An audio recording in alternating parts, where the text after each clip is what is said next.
بسم الله الرحمن الرحيم. aan isla fahanno farqiga u dhaxeeya revenue, profit and dividend. haddaan ku hormarno revenue, waxaa sidoo kale loo yaqaanaa sales, waana dakhliga uga soo xarooda shirkadda kadib marka ay macaamiisha ka gado badeecadaheeda ama adeegyadeeda. si aan u fahanno qeexidda revenue, tusaalahan aan isla aragno. aan dhahno waxaad leedahay dukaan ama foorna samaysa rootiga iyo macmacaanka. sidoo kale aan dhahno bishii August waxaad gaday 1,000 rooti iyo macmacaan. aan dhahno waxaa lagu gaday shay waliba $10. haddaba revenue-ga shirkadda ee bisha waxa uu noqonayaa 10,000, midaas oo ku timaaday 1,000 shay ee la gaday. haddaan ku dhufanno qiimaha la gaday ee ah $10, waxa inoo soo baxaysa 10,000. haddaba 10,000 ayaa waxaa loo yaqaanaa revenue. markana aan isla aragno qaybta labaad ee ah profit, waana faa'iidada shirkadda uga soo xaroota marka revenue-ga laga jaro qarashaadka ay shirkadda gashay bishii Agosto, waxaana loo galay qarashaadkaas si loo sahlo wax soo saarka shirkadda. markana aan sii wadano tusaalaheennii, aan dhahno qarashaadka ay shirkadda macmacaanka gashay waxa ay noqotay 7,000.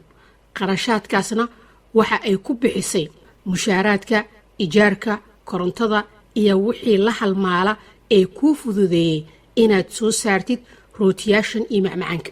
haddaan xasuusanno qaybtii koowaad, lacagta ka soo xarootay gadida rootiyaasha iyo macmacaanka waxa ay ahayd 10,000. qaybtan labaad ee qarashaadka waxa inoo soo baxday in qarashaadka bishaas ay noqotay 7,000. haddii aan kala jarno 10,000 iyo 7,000, waxa inoo soo baxaysa 3,000.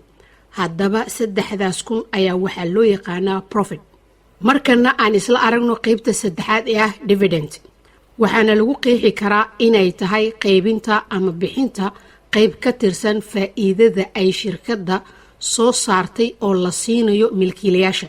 waxaana loo fiirinayaa faa'iido qaybinta inta sheerka ama inta uu milkiilo waliba ku leeyahay shirkadda. lacagta ka tirsan faa'iidada ee loo qaybinayo milkiilayaasha waxaa go'aankeeda gaara golaha sare ee shirkadda ee loo yaqaano board of directors. aan markan sii wadano tusaalaheennii si aan u fahanno qaybta saddexaad. aan dhahno maamulka waxa ay go'aansadeen in la bixiyo qayb ka tirsan faa'iidadii ka soo xarootay bishii August ee la soo dhaafay. haddaan xasuusanno qaybtii labaad waxaa inoo soo baxday 3,000 oo faa'iido ah. maamulka waxa ay go'aansadeen in $1,000 loo qaybiyo milkiilayaasha. haddaba 1,000kaas la siinayo milkiilayaasha shirkadda ayaa waxaa loo yaqaanaa dividend. oo 1,000kaas ka tirsan faa'iidada marka la qaybinayo waxaa loo fiirinayaa inta milkiilo waliba uu ku leeyahay shirkadda ama sheerka milkiilo waliba. ogow haddii 3,000 ee faa'iidada ahayd aan ka jarno $1,000 ee la siiyey milkiilayaasha shirkadda, waxa inoo soo baxaysa 2,000. midaas ayaa waxaa loo yaqaanaa retained earnings, waana lacagta dib loogu celinayo shirkadda ama kayd ahaan meel loogu dhigayo. gunaanad, revenue waa lacagta uga soo xaroota shirkadda kadib marka ay gadaan badeecadahooda iyo adeegyada. profit waa faa'iidada ama lacagta uga soo hartay marka xisaabta lagu darsado qarashaadkii la galay si loo soo saaro badeecadaas iyo adeegyadaas. halka dividend ay tahay lacagta loo qaybiyey milkiilayaasha shirkadda. retained earningsna waa lacagta dib loogu celiyey shirkadda ama kayd ahaan meel loogu dhigay. haddaba revenue, profit, dividend and retained earnings waxa ay ka tirsan yihiin walxaha lagu ogaado meesha ay u jihaysan tahay shirkadda ama badqabkeeda.